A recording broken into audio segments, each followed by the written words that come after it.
Are you tired of being a slave to your emotions? Do you find yourself tossed around like a pathetic raft in a hurricane of feelings, reacting to every little ripple, every gust of wind? Let me tell you something, pal. That's exactly how 99% of men live. And it's precisely why they're doomed to lives of quiet desperation, failure, and utter, soul-crushing mediocrity. Think about it. How many times have you let anger sabotage a negotiation, fear paralyze you from taking action, or lust lead you down a path of absolute destruction? How many relationships have crumbled because you couldn't control your emotional outbursts, your insecurities, your pathetic need for validation? Emotional reactivity is a cancer, eating away at your potential, turning you into a weak, sniveling shadow of the man you could be. Studies show, shockingly, that men with high emotional reactivity are statistically more likely to experience career stagnation, relationship failures exceeding 75%, and a staggering increase in anxiety and depression. They become puppets, dangling on the strings of their own fleeting feelings. But I'm not here to coddle you. I'm here to offer you a weapon, a shield, a goddamn fortress against the relentless assault of your own emotions. Stoicism. This isn't some new age, feel-good philosophy.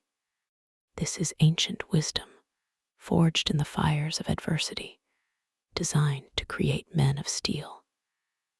Imagine becoming a fortress, impervious to the petty storms of everyday life, the insults, the setbacks, the inevitable betrayals.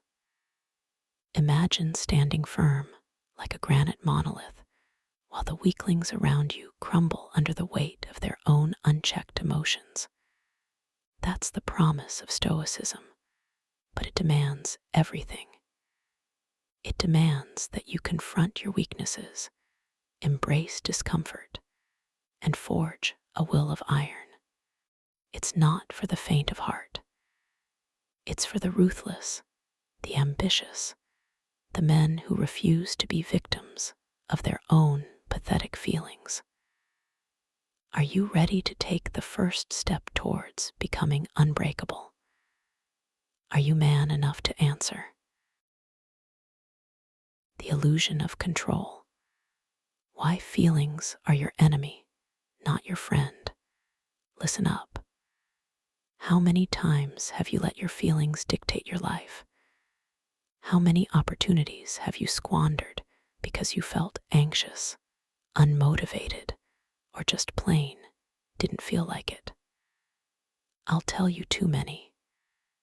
You've been living like a rudderless ship, a pathetic vessel tossed around by the tempestuous seas of your emotions. One moment, you're riding high on a wave of fleeting pleasure, a sugary donut, a mindless scroll through social media, the fleeting validation of a meaningless, like only to be crushed by the next wave of boredom, guilt, or self-loathing.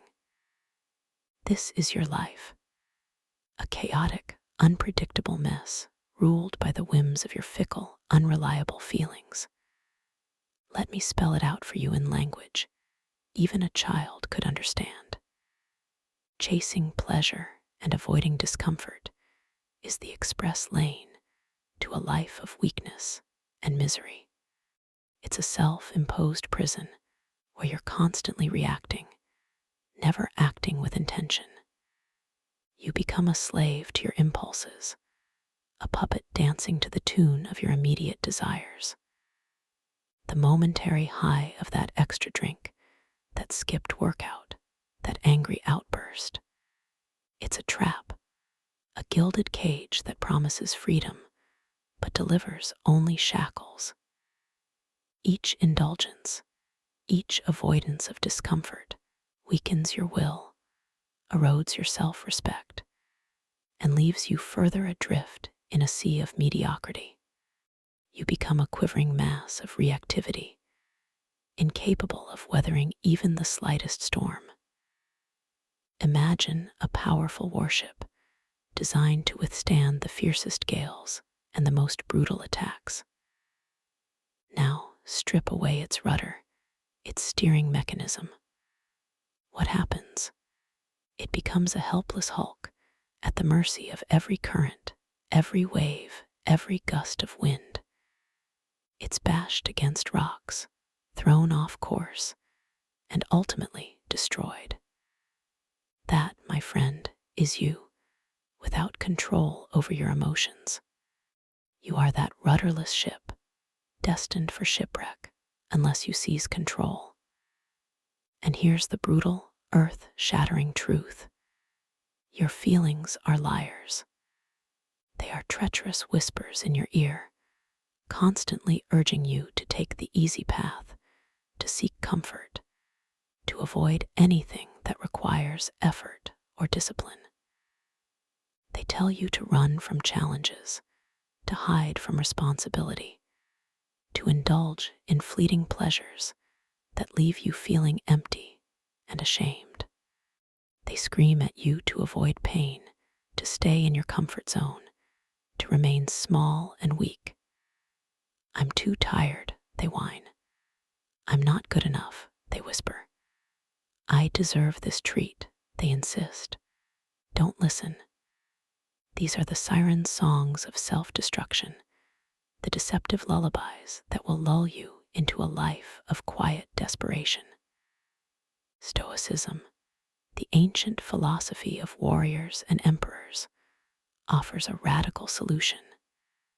Spit in the face of your feelings. Recognize them for what they are: fleeting, unreliable, and ultimately meaningless. Stoicism teaches you to cultivate an iron will, to become the captain of your own ship by focusing solely on what you can control, your actions and your judgments. You cannot control the weather, the stock market, or the opinions of others. You can control how you react to them. You can control your response. You can choose to act with virtue, with discipline, with courage, regardless of how you feel. Think about it with excruciating detail. Someone insults you. You're feeling anger, hurt, the urge to retaliate. The Stoic response: to recognize that the insult is merely an external event beyond your control. Your judgment of the insult, however, and your subsequent action are entirely within your power. You can choose to be unaffected, to remain calm, to respond with reason, or even with compassion. The choice and the power is yours. You missed a promotion. Your feeling is disappointment, maybe even despair. The Stoic approach: the promotion itself is outside your control. Your effort in the workplace, your dedication for self-improvement, your reactions are fully controllable. Did you do everything in your control to ensure your success? Did you use this chance to dominate at your job? And the feelings are irrelevant. The feeling of failure is a liar. You failed to get the promotion. You have total control about becoming better. You failed once. You learn. You get better. You dominate. This is not about suppressing your emotions. It's about refusing to be ruled by them. It's about cultivating a detachment, a mindful awareness that allows you to observe your feelings without being swept away by them. It's about recognizing that your emotions are not you. They are simply transient experiences, passing clouds in the vast sky of your consciousness. The Stoic doesn't deny the existence of the storm. He simply refuses to let it capsize his ship. He steers through it with unwavering focus on his chosen course, guided by reason and virtue, not by the howling winds of his emotions. This is the path to true power, to unshakable resilience, to becoming unbreakable. Embrace the Arctic blast, discomfort as the forge of fortitude. Listen closely, because what I'm about to tell you is going to sound absolutely insane to the average, comfort-addicted man. But if you want to forge an unbreakable will, if you want to become a fortress of resilience, you must embrace discomfort. Not just tolerate it, but actively seek it out. Comfort, my friend, is a siren's song, a deceptively sweet melody luring you to your destruction on the rocks of weakness. Only through embracing the sting of hardship, the biting frost of voluntary discomfort, can you become truly unbreakable. Think of the most hardened steel. It's not forged in a lukewarm bath. It's plunged into the searing flames and then hammered into shape. Your mind, your spirit, is no different. We're talking about the Stoic practice of voluntary discomfort. It's about deliberately choosing the harder path, not out of masochism, but because it builds the resilience muscles you desperately need to weather life's inevitable storms. It's about conditioning yourself to handle distress, to not crumble at the first sign of adversity.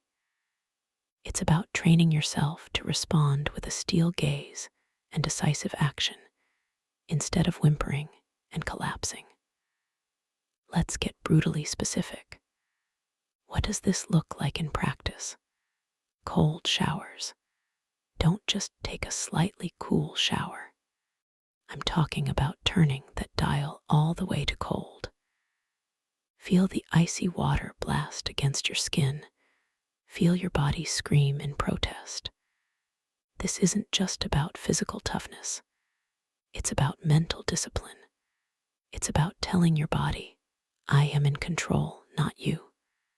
Every morning, you're winning a small war against your own weakness. Each blast a declaration of war. Intermittent fasting. This isn't just about weight loss. It's about mastering hunger. It's about experiencing that gnawing feeling in your stomach and recognizing it, not as a signal to immediately indulge, but as a test of your will. Start with a 16-hour fast, then push it to 18, 20, even 24 hours. Feel the power that comes from denying yourself immediate gratification. Feel your primal instincts rebel and crush them. Intentionally choosing difficult tasks. Stop taking the easy way out. If there are two paths, choose the steeper one. If there are two options, choose the one that makes you uncomfortable. Volunteer for the project at work that everyone else is avoiding. Speak up in a meeting even when your voice is shaking. Force yourself to have that difficult conversation you've been putting off. These are the repetitions that build your strength. These little choices will mold you. Physical hardship. Lift heavy weights, pushing yourself beyond your perceived limits. Run until your lungs burn and your legs scream. Embrace the pain because it's a sign that you're growing stronger.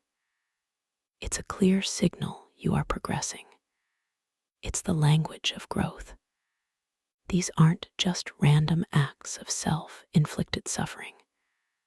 They are carefully chosen exercises designed to build your tolerance for discomfort, to expand your capacity for hardship. They're about forging an inner citadel, a fortress of resilience that can withstand any external attack. Let me tell you a shocking story. I knew a man, let's call him Mark, who was crippled by anxiety. He was afraid of everything public speaking, social situations, even leaving his house. He was a prisoner in his own mind, a slave. Then he discovered Stoicism. He started small, with cold showers. At first, he could barely stand it for 30 seconds, but he persisted. He gradually increased the duration, pushing himself to endure the discomfort. Then he added intermittent fasting, forcing himself to confront the pangs of hunger. He started taking public speaking classes, deliberately putting himself in the situations he feared most.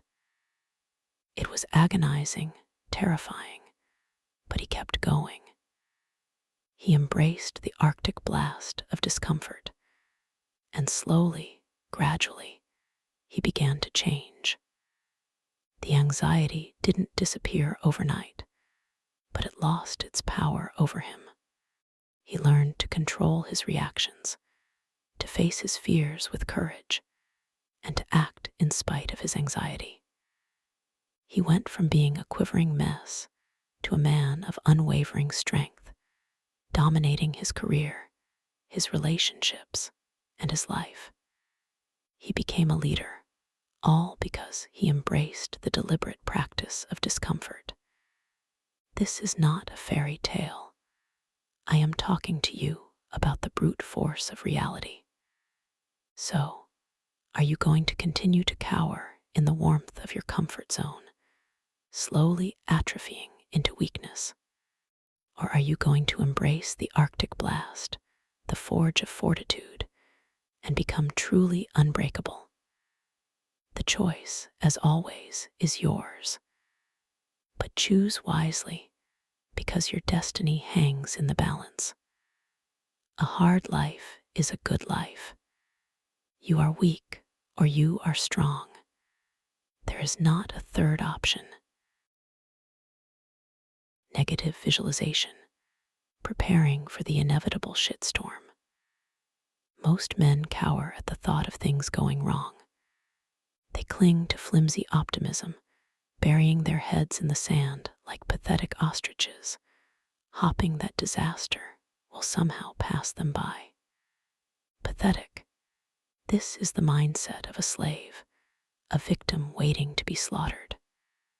Stoicism offers a radically different, a brutally effective approach, negative visualization. And fair warning, it's going to sound morbid to the uninitiated, to the weaklings. But I'm not here to coddle you. I'm here to forge you into an unbreakable man. Negative visualization is not about wallowing in despair or becoming a doomsayer. It's not about attracting negativity. It's about anticipating it.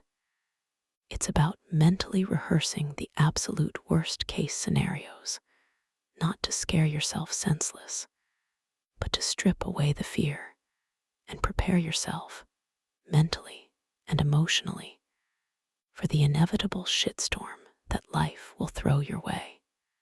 Because, let's be brutally honest, catastrophe is coming. It's not a question of if, but when. Your business will fail at some point. Someone you love will die. You will face betrayal, loss, and heartbreak. The universe is a relentless, uncaring machine, grinding us all to dust. To pretend otherwise is the height of folly. Hope for the best, but prepare for the absolute worst. That's a weak, watered-down version of the truth. A true Stoic doesn't just prepare for the worst. He expects it.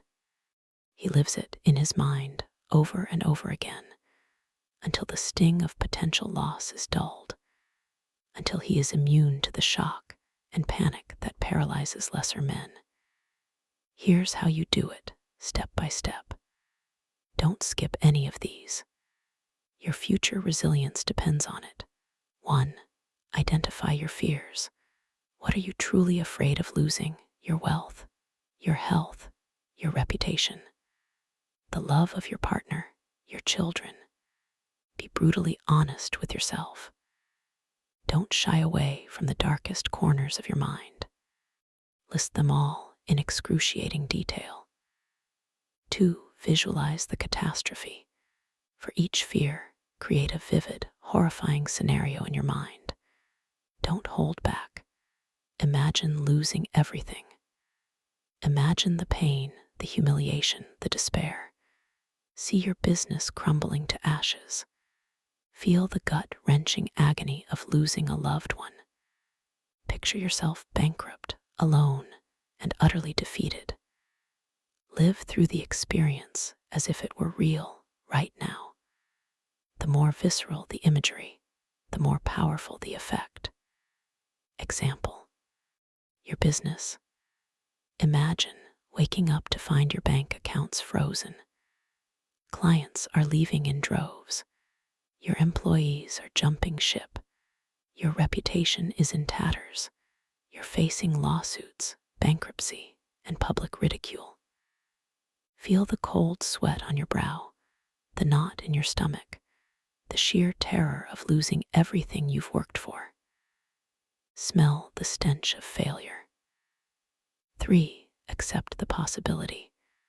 Remind yourself that this scenario, however horrific, is possible. It's not guaranteed, but it's within the realm of possibility. Accept this. Don't fight it. Don't try to push it away. Embrace the potential for utter ruin. 4. Develop a contingency plan. Now, mentally walk through the steps you would take if this scenario actually happened.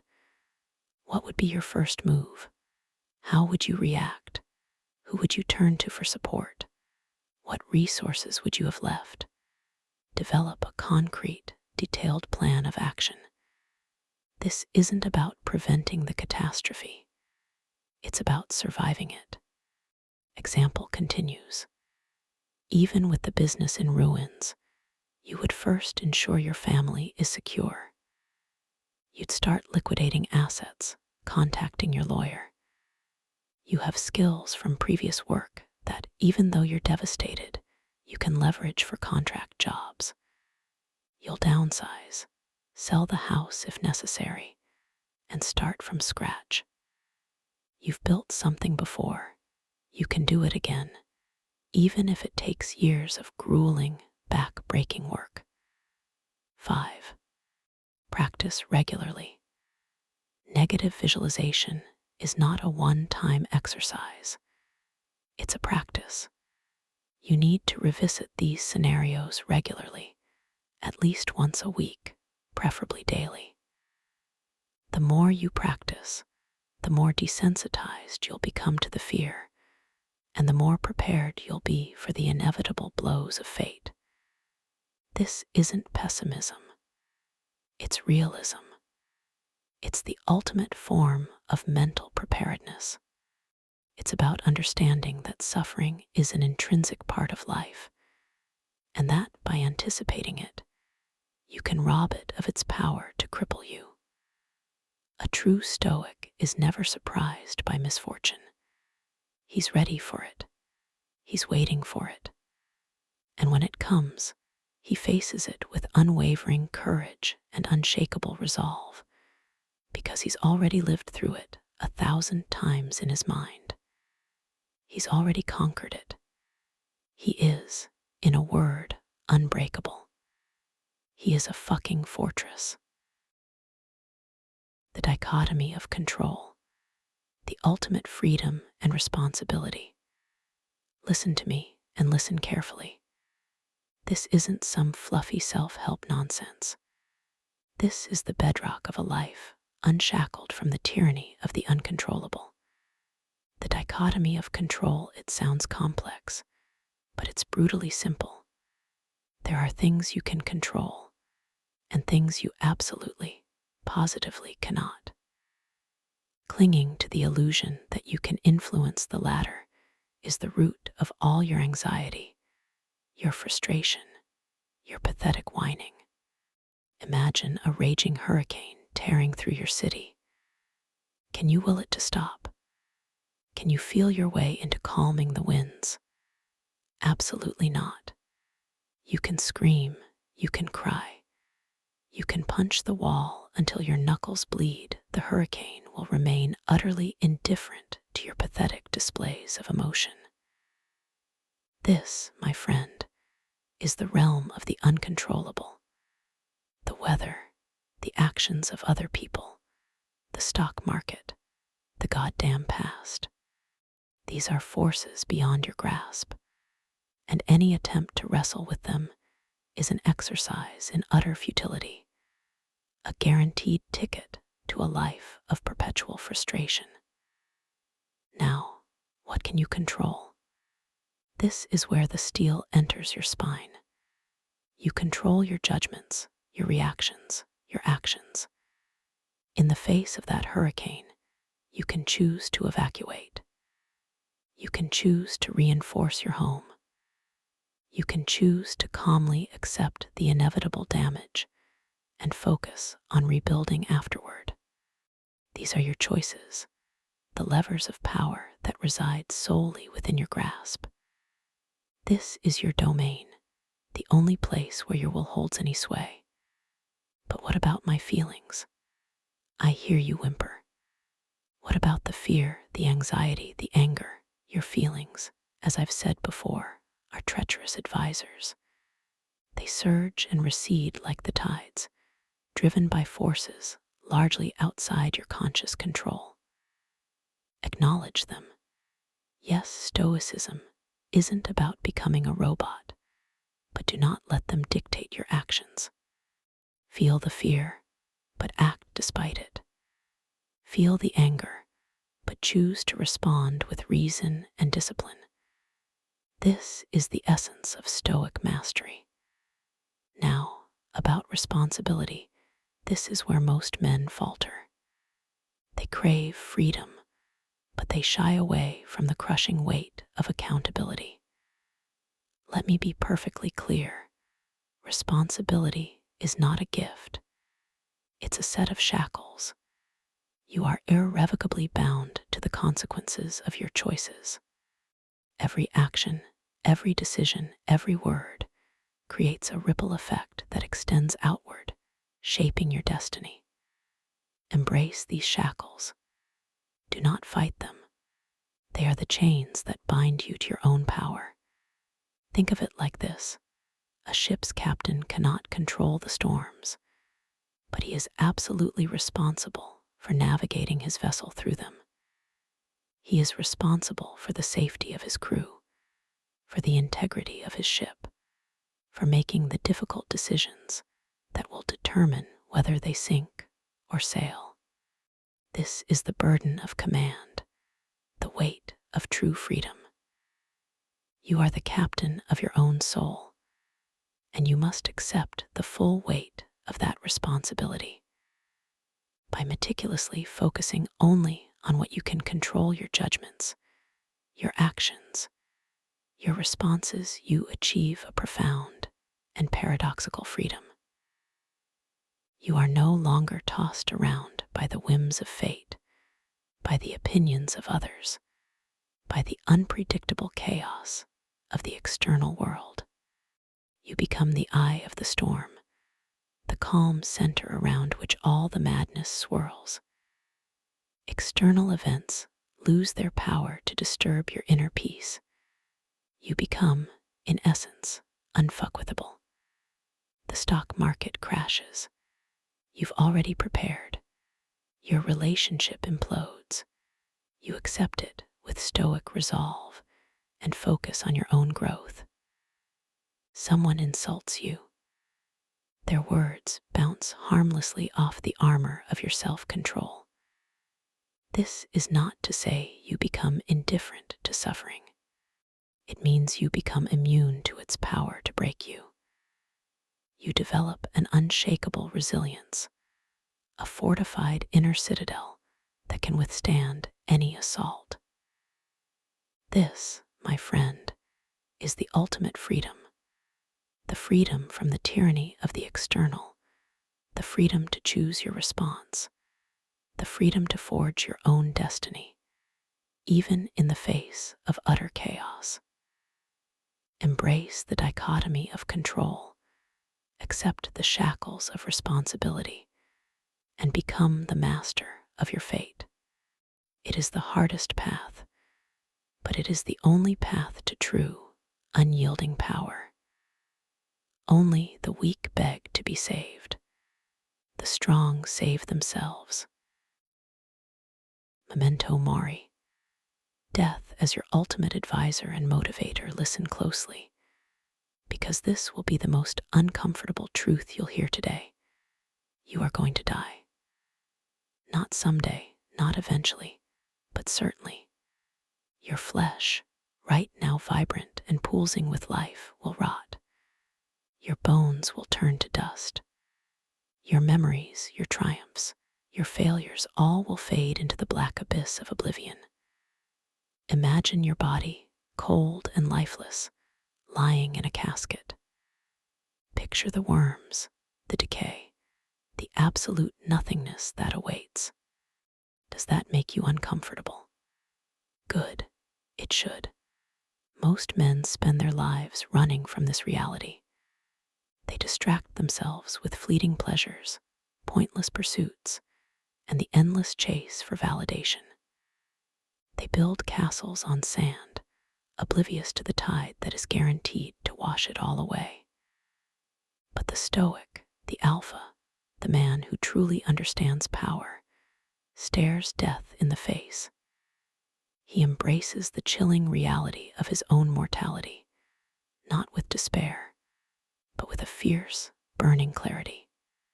Memento mori, remember you must die. This isn't some morbid fascination with the macabre.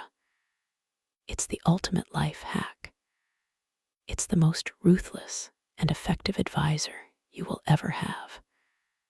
Death is the ultimate deadline, the final accounting. It strips away all the bullshit, all the pretense, all the trivial concerns that consume the lives of lesser men. It forces you to confront the essential questions. Are you spending your limited time on things that truly matter? Are you building a legacy that will outlast your fleeting existence? Or are you squandering your precious moments on meaningless distractions? Are you living a life of courage and purpose? Or are you cowering in fear, afraid to take risks and embrace the challenges that forge a man of steel? Are the relationships you cultivate strong and meaningful, based on genuine respect and loyalty? Or are you surrounded by shallow connections that will vanish like smoke at the first sign of trouble? Are you using your talents, your skills, your potential to their fullest? Or are you letting them wither and die, unused and unappreciated? Contemplate your death regularly and intensely. Visualize your funeral. Imagine the faces of those you leave behind. What will they say about you? Will they speak of a man who lived with purpose, who conquered his fears, who left the world a better place? Or will they whisper of a life wasted, of potential unrealized, of a man who allowed himself to be swept away by the currents of mediocrity? Because the brutal, unvarnished truth is that only one of these scenarios will manifest. Death is the ultimate deadline. It forces you to confront your priorities, to cut through the bullshit, and to live with intention. Are you living a life worthy of your impending doom? Let the chilling specter of death be your constant companion, not to paralyze you with fear, but to ignite a fire within you. Let it fuel your ambition, sharpen your focus, and drive you to become the absolute best version of yourself. Because when you truly understand that your time is finite, you will stop wasting it on trivialities. You will embrace the challenges that forge strength. You will live with a ferocity and intensity that most men can only dream of. You will become, in a word, unstoppable because you're no longer afraid of failure. You're only afraid of not trying, of reaching the end with regrets, of facing that final darkness knowing you didn't give it your all. The clock is ticking. Don't let another second slip away. Action, not emotion. The Stoics' ruthless pragmatism. Forget what you feel. Seriously, forget it. Stoicism isn't about becoming an emotionless robot. It's about forging yourself into a weapon of decisive action, a man who acts rightly, regardless of the swirling vortex of feelings trying to drag you down. It's about recognizing that your feelings are, at best, unreliable advisors, and at worst, outright saboteurs. They are fleeting, ephemeral, and often based on faulty perceptions. A Stoic understands this fundamental truth. Feelings are irrelevant. Action is everything. Think of it like this: a Roman legionary standing shoulder to shoulder in a shield wall, facing a charging horde of barbarians. Does he feel fear? Probably. His heart is likely hammering against his ribs, his palms slick with sweat. But does he break rank? Does he flee? Absolutely not. He holds his ground. He trusts his training. He trusts his brothers beside him. And he acts with courage, even if every fiber of his being is screaming at him to run. He doesn't feel brave. He acts brave. That distinction is everything. Consider Marcus Aurelius, the philosopher-emperor. He ruled the Roman Empire during a time of constant warfare, plague, and betrayal. Did he feel overwhelmed? Undoubtedly. He writes in his meditations about the crushing weight of his responsibilities, the constant anxieties, the sheer exhaustion. But did he succumb to these feelings? Did he wallow in self-pity? No. He continued to govern justly, to lead his armies, to uphold his principles, even when faced with seemingly insurmountable obstacles. He didn't feel disciplined. He was disciplined, driven by an unshakable commitment to duty and virtue, regardless of his emotional state. He wrote, acted, and ruled. His actions defined his legacy, not the temporary chaos of his inner world. He dominated his circumstances through decisive, consistent action. Or take the example of Nelson Mandela. Imprisoned for 27 years for fighting against apartheid, did he feel despair? Of course. He endured unimaginable hardship, isolation, and injustice. But did he give up? Did he abandon his cause? Never. He used his time in prison to hone his mind, to strengthen his resolve, and to prepare for the day he would be released.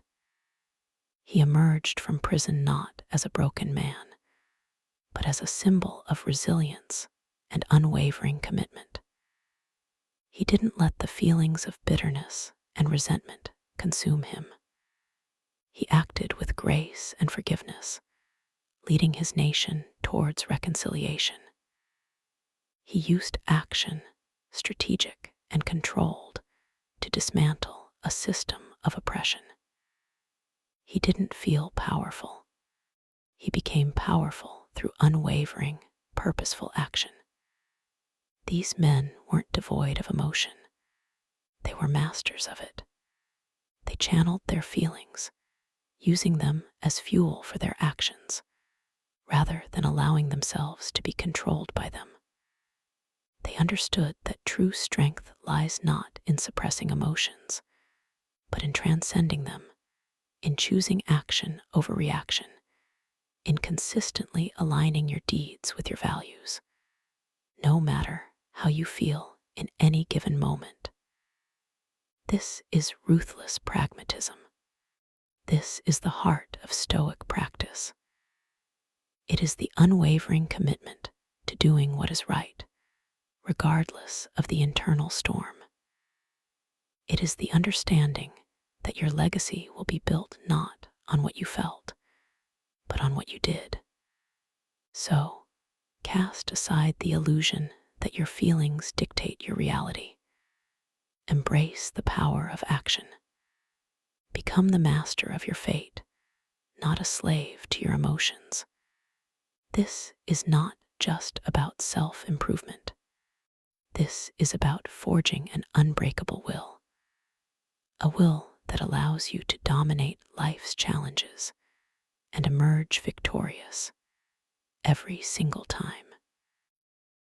Toxic masculinity, or ancient wisdom in disguise, the harsh truths. Let's get one thing straight.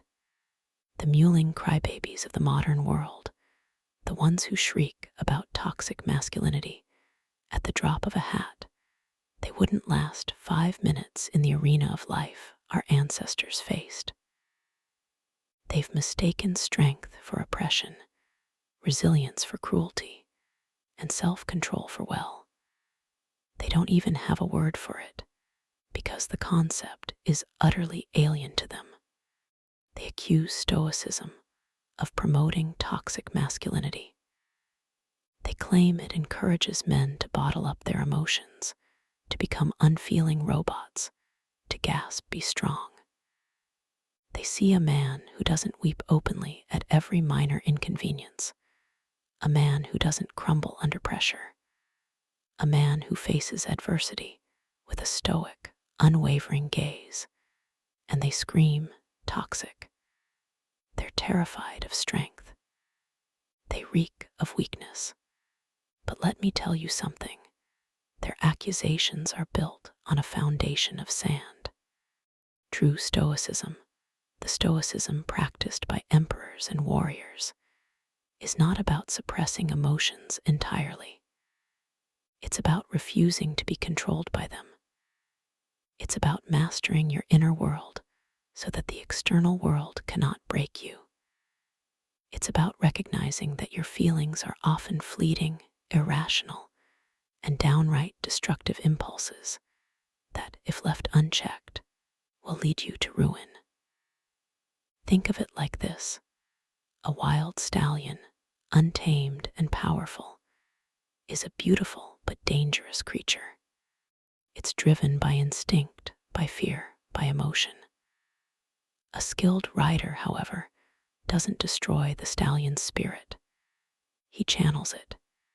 He uses his skill and discipline to direct that raw power, to turn it into something magnificent and purposeful. That, my friend, is the essence of Stoicism. It is about understanding your inner beasts and ruling, not to be ruled. These so-called experts who decry masculinity, they want to castrate the stallion. They want to turn it into a docile, obedient pony, fit only for pulling a child's cart. They want to strip men of their inherent drive, their ambition, their will to power. They call it progress. I call it the annihilation of everything that makes a man a man. What they label toxic is, in reality, the very essence of strength. It's the ability to endure hardship without complaint. It's the courage to face danger head-on. It's the unyielding determination to persevere in the face of overwhelming odds. It's the willingness to stand up for what you believe in, even when the whole world is screaming at you to sit down and shut up. Consider the man who refuses to back down from a fight, even when he's outnumbered and outgunned. Is he toxic? Or is he demonstrating a primal courage that has been bred out of the modern, domesticated male?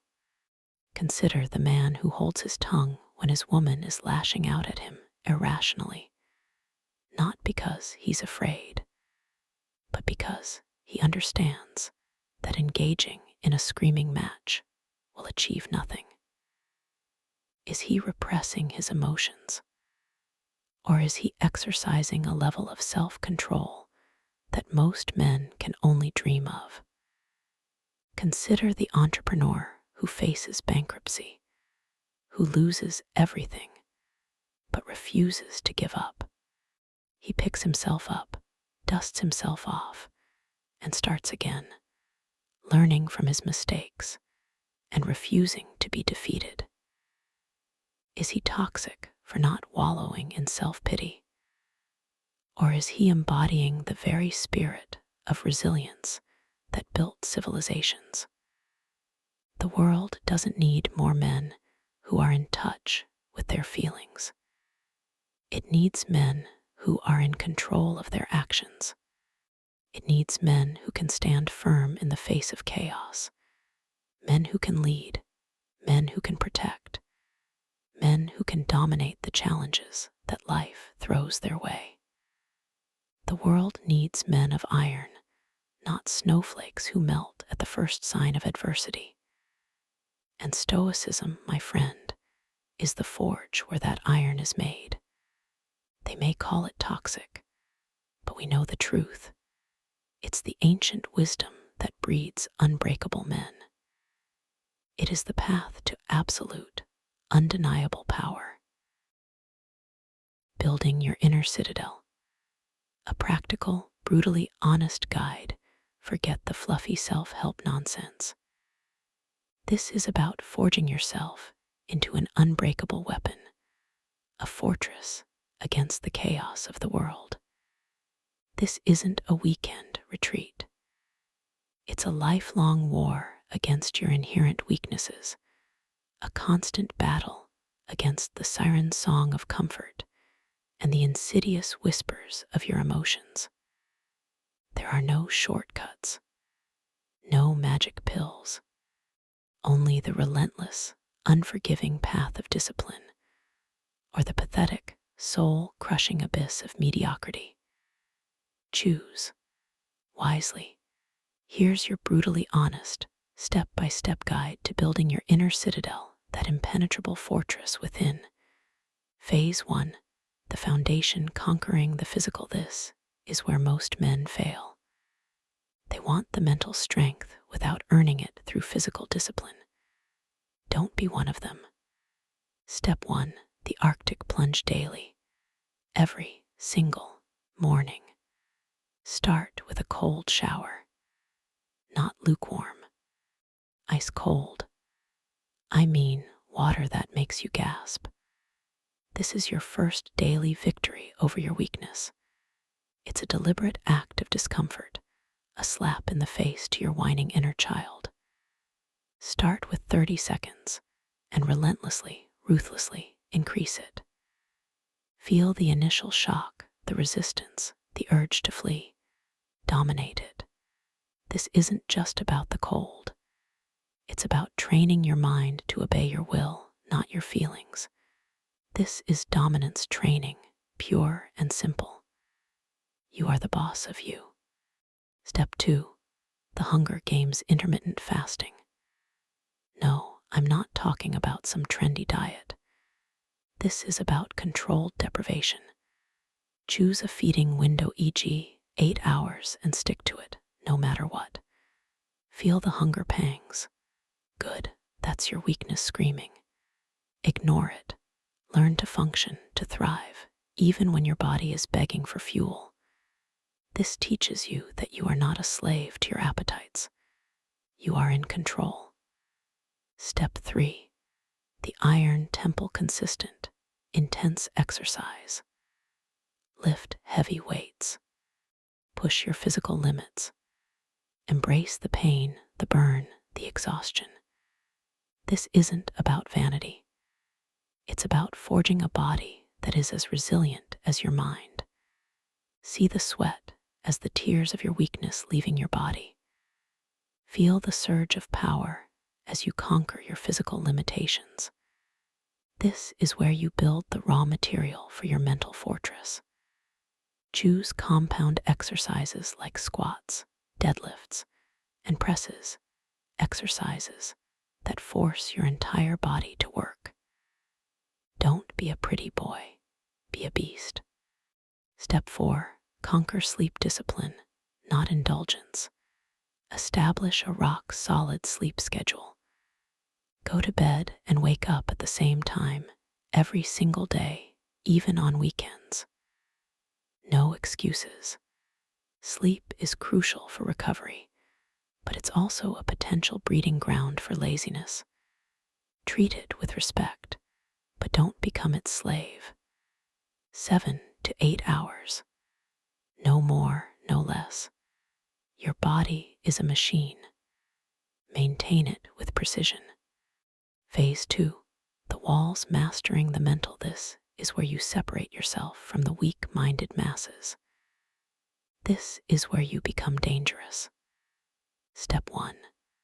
Negative visualization daily practice. Every morning after your cold shower and before you start your day, spend 15 minutes visualizing worst-case scenarios. Imagine losing your job, your loved ones, your health. Don't wallow in self-pity. Instead, mentally rehearse your response. How would you react? What actions would you take? This isn't pessimism. It's preparation. It's about inoculating yourself against the shock of future adversity. A true Stoic is never caught off guard. He expects the shitstorm. Step 2. The dichotomy of control, constant awareness. Throughout your day, constantly ask yourself, is this within my control? If it's not traffic, the weather, other people's opinions, let it go. Focus your energy solely on what you can control, your actions, your judgments, your responses. This is the key to unlocking inner peace and unwavering focus. Imagine a circle. Everything inside is your domain. Everything outside is irrelevant. Guard that circle fiercely. Step 3. Memento mori, regular contemplation. Keep a skull on your desk, or a picture of a graveyard, or set a daily reminder on your phone that simply says, you will die. Sounds morbid. It's not. It's motivating. It's a constant reminder that your time is finite, that every moment wasted is a moment you'll never get back. Are you living a life worthy of your impending death? Are you wasting your precious time on trivialities? Let death be your advisor, your motivator, your ultimate judge. Step 4. Journaling, ruthless self-examination. Every evening before bed, review your day. Where did you succeed? Where did you fail? Where did you succumb to your emotions? Be brutally honest with yourself. No excuses. No self-deception. This is your daily audit, your chance to identify your weaknesses and correct your course. Write down your observations, your insights, your plans for improvement. This is your blueprint for becoming unbreakable. Step 5. Practice active indifference. Seek out situations designed to test and refine your emotional control. Engage in debates, even with those you disagree with, focusing on maintaining composure and reasoned argument, not emotional outbursts. Step outside of the echo chamber. Learn to be unmoved by criticism or praise, focusing solely on the intrinsic value of your actions. Phase 3. The Citadel Inner Fortress. This is the ongoing, lifelong process of reinforcing your inner defenses. This is where you become unstoppable. Continuous learning. Read the Stoic philosophers.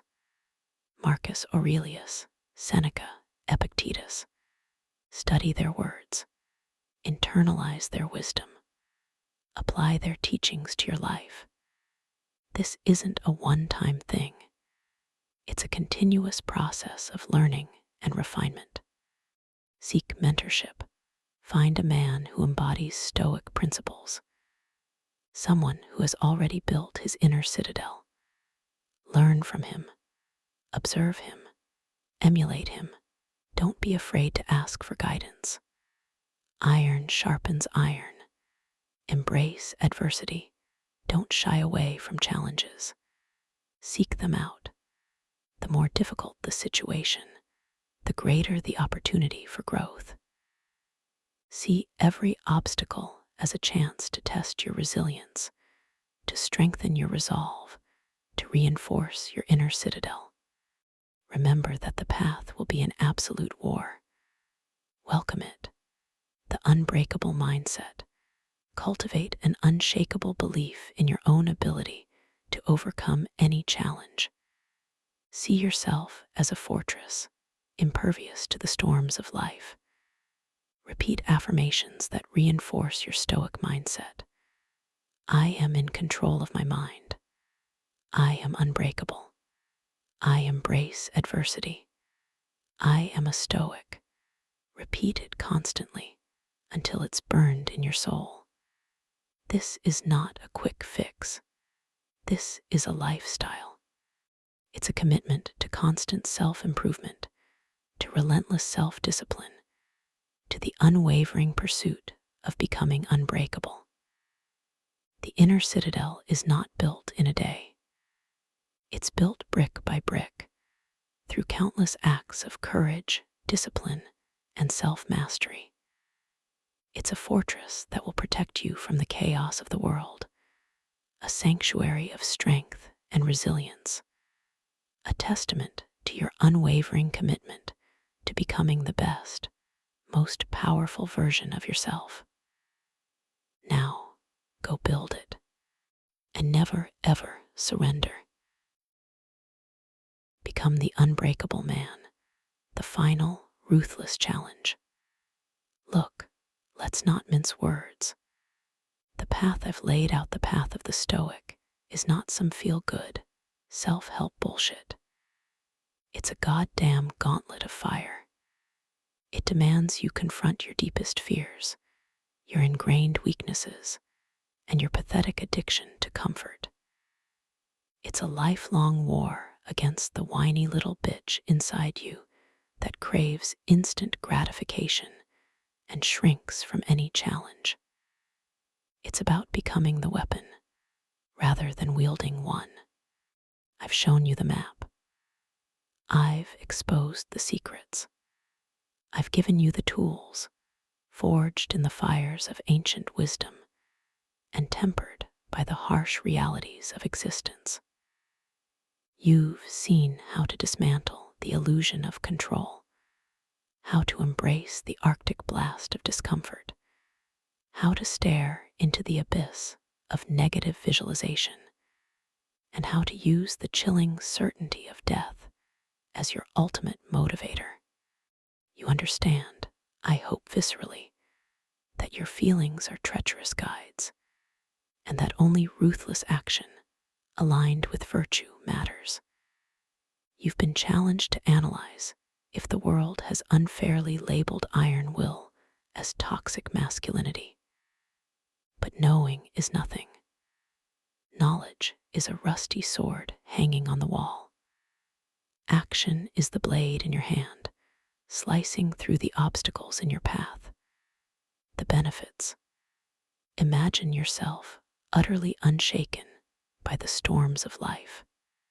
Picture the pathetic arrows of misfortune bouncing harmlessly off the steel plates of your inner citadel. Envision the respect, the raw, primal respect you'll command when others see that you are a man who cannot be broken, a man who bends adversity to his will, a man who has stared death in the face and laughed. Think of the absolute, undeniable power that comes from knowing you are the master of your fate, the captain of your soul, even as it sails through a sea of shit. But the cost, oh, the cost is steep. It's the sacrifice of every fleeting pleasure, every cowardly comfort, every excuse you've ever clung to. It's the constant, grinding effort of self-mastery, the unwavering commitment to principle, even when every fiber of your being screams for you to surrender. It's the lonely path of the warrior, the relentless self-scrutiny, the willingness to stand alone, a solitary fortress against a world of weaklings.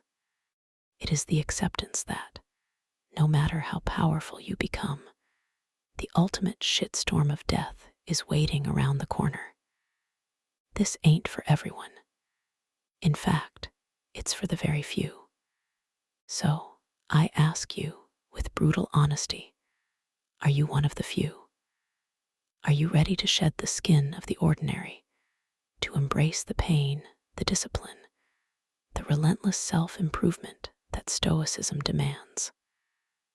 Are you prepared to trade the fleeting comforts of the herd for the unshakable power of the individual? Are you ready to become unbreakable? Don't answer me.